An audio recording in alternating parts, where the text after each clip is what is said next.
नमस्कार दोस्तों। मीडिया और पत्रकार और न्यूज़, अगर आपको याद हो तो जब हम लोग अपने टाइम में जब इंग्लिश सीखना हो या फिर सरकारी नौकरी की तैयारी करना हो या किसी भी कंपटीशन एग्जाम की अगर तैयारी करना होता था, तो हम लोगों को ये सलाह दी जाती थी कि न्यूज़ देखा करो बेटा, न्यूज़ देखा करो, इंग्लिश में इंग्लिश न्यूज़ पढ़ा करो, सुना करो। आप ना न्यूज़ पढ़ोगे, रीडिंग कैपेसिटी बढ़ेगी आपकी, न्यूज़ अगर देखोगे तो आपको आपके ना डिबेट की कैपेसिटी बढ़ेगी।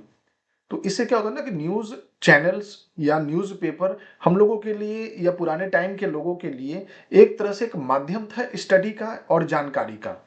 लेकिन जिस प्रकार से मीडिया में अपना जो डिबेट का जो स्टाइल इन्होंने, न्यूज़ देने का जो स्टाइल इन्होंने जो बदलाव किया है पिछले 1 दशक के अंदर में, आप समझ सकते हैं कि आज के टाइम में आप मीडिया से सीख कुछ नहीं सकते हैं।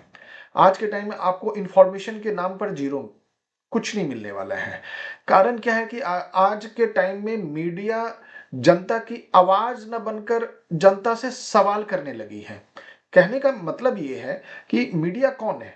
हमारे संविधान के हिसाब से अगर देखा जाए तो मीडिया को चौथा स्तंभ के रूप में एक माना जाता है कि मीडिया जनता की आवाज़, जो कि सरकार के द्वारा जनता के लिए, जनता जो चुनी हुई जनता के लिए जो सरकार बनी हुई है, उससे सवाल जनता की तरफ से पूछा जाता है मीडिया के माध्यम से।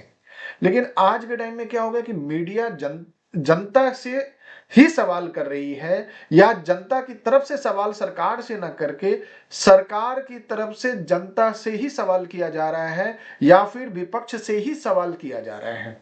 अगर मैं आपको इस तरीके से समझाऊं कि आज आप न्यूज चैनल को अगर खोलें और जितने भी न्यूज चैनल हैं उस न्यूज चैनल में आप देखेंगे कि घिसे पिटे मुश्किल से 4 और 5 टॉपिक ही आपको मिलेंगे।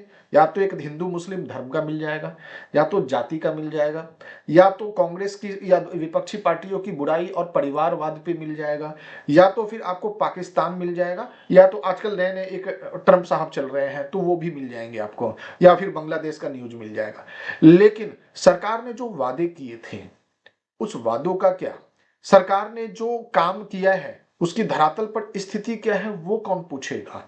या तो आप पूछना बंद कर दीजिए, या तो आप बोलते नहीं है कि सवाल आप अगर करने जाएं तो किससे करेंगे? जो काम कर रहा है उससे करेंगे, या जो काम का रिप्लाई चाह रहा है उससे करेंगे? एक मीडिया है, अगर आप न्यूज चैनल के अंदर में देखेंगे आज के टाइम में तो क्या हो रहा है कि एंकर बैठा हुआ है बीच में, अपोजिशन वाले और पक्ष वाले, यानी पक्ष और विपक्ष दोनों बैठे हैं, मीडिया बीच में बैठा हुआ है। मीडिया का रोल क्या होना चाहिए? कि रेफरी का होना चाहिए था कि दोनों के बीच में आपसी बातचीत से, आपसी जो तर्क है किसी भी पॉइंट के ऊपर में, उसे तरीके से, विधिवत तरीके से उसे जनता के सामने में परोसना चाहिए। विपक्ष सवाल करे और पक्ष उसका जवाब दे, ताकि पक्ष के, विपक्ष के सवालों से पक्ष वाले को यानी सरकार को एक जवाबदेही तैयार होनी चाहिए थी, और मीडिया को भी विपक्ष के तौर पर सरकार से ही सवाल करने चाहिए थे। लेकिन आज के टाइम में क्या हो गया है कि सरकार की तरफ से मीडिया प्रवक्ता बन के विपक्ष से सवाल कर रही है। यानी कि आप ट्रांसपेरेंसी के नाम पर आपका शून्य हो गया, यानी आप ट्रांसपेरेंट नहीं है, आप अपने काम को बखूबी नहीं कर रहे हैं। आज के टाइम में कोई भी एक पारिवारिक व्यक्ति अगर अपने बच्चों के साथ बैठकर क्या टीवी के न्यूज चैनल के डिबेट सुन सकता है क्या? जिस प्रकार से टीआरपी के लिए डिबेट के स्तर को इतना गिरा दिया गया है, सुन पाएंगे क्या? जिन शब्दों का उपयोग पक्ष या विपक्ष वाले करते हैं आप सुन पाएंगे क्या? किस तरह से डिबेट किया जाता है? क्या डिबेट का मतलब चिल्लाना है हाई वॉल्यूम में? अगर मैं चिल्ला रहा हूं, आजकल तो मीडिया के कई एंकर भी चिल्ला चिल्ला के सवाल करते हैं, चिल्ला चिल्ला कर जवाब देते हैं, क्या ये उचित है क्या? क्या हम एक सही समाज की संरचना कर रहे हैं क्या? क्या समाज में इसका साइकोलॉजिकल इफेक्ट पड़ रहा है क्या? कि समाज में अगर डिबेट का मतलब होता है चिल्ला के बात करना, अगर हमारे पास जवाब नहीं है तो उसे पलट देना, उसे परिवारवाद पर, धर्म पर, या इंडिया पाकिस्तान पर, या पिछले सरकार की घटनाओं पर ले जाना, उनकी जिम्मेदारी बताना। अरे साहब, पिछले सरकार ने अगर काम नहीं किया इसलिए जनता ने उन्हें उखाड़ के फेंक दिया और आपको आज जगह दिया है, और आपको मीडिया वाले को तो कम से कम सरकार से सवाल पूछने चाहिए कि भाई साहब, आपको जिस काम के लिए, आपने जिस वादों को पूरा करने के लिए आपने कुर्सी जनता से मांगा था, और जनता ने जब आपको ये कुर्सी दिया तो आपने किया क्या, आप क्या कर रहे हैं, ये जानकारी तो दीजिए। लेकिन पिछले एक दशक से आप देखेंगे ना कि जनता के सवालों का जवाब मीडिया के माध्यम से नहीं मिल रहा है। एकदम नहीं मिल रहा है। अगर सवाल कोई अगर विपक्ष के व्यक्ति भी पूछ रहे हैं सत्ता पक्ष वाले से, तो मीडिया सत्ता पक्ष वाले के साथ मिलकर विपक्ष पर ही सवाल उठा रहे हैं कि आपके टाइम में क्या हुआ? जंगल राज क्या हुआ? इमरजेंसी क्या है? अरे भाई साहब, अभी की बात करें ना। पिछले टाइम में जो हुआ था उसका परिणाम उनको मिल चुका है। लेकिन अभी की बात करें, अभी क्या हो रहा है? कि नहीं। और ये जो रास्ता जा रहा है ना, ये जो रास्ता जा रहा है, ये हमारे सामाजिक पूरे ढांचा को खत्म कर रहा है, लोगों की सोच को डैमेज कर रहा है और साथ ही साथ ना एक अराजकता के साथ-साथ बोलते हैं ना हिटलर सा ही मतलब एक मतलब राजा टाइप का ना एक माहौल तैयार हो रहा है। नहीं तो आप सोचिए ना, जनता का सरकार होता था। मोदी सरकार कभी सुना है क्या? हाँ, किसी इंडिविजुअल की, जनता का सरकार है। भारत में संविधान राज्य करता है, लेकिन आज के टाइम में लोगों को इस तरह से इस वर्ड को बेच दिया गया ना, मोदी सरकार। किसकी सरकार? मोदी सरकार। अरे मोदी एक टाइटल है, एक व्यक्ति का टाइटल है जो उस कुर्सी पे बैठा हुआ है, जो पीएम है। उसमें कोई दो मत नहीं है कि वो पीएम नहीं है, जनता ने उनको चुना है। लेकिन इसका मतलब ये नहीं मोदी की सरकार है, जनता की सरकार है। मोदी ही जनता नहीं है, जनता की सरकार।